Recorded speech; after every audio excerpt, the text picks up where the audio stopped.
can touch the sound of silence. And in the naked light I saw 10,000 people maybe.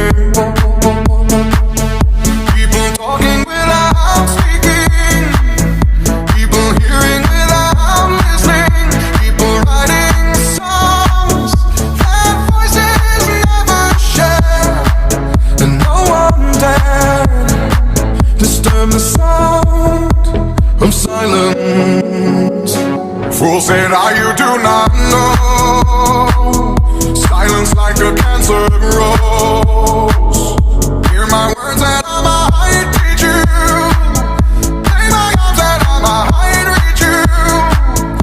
But my words, like silent raindrops, fell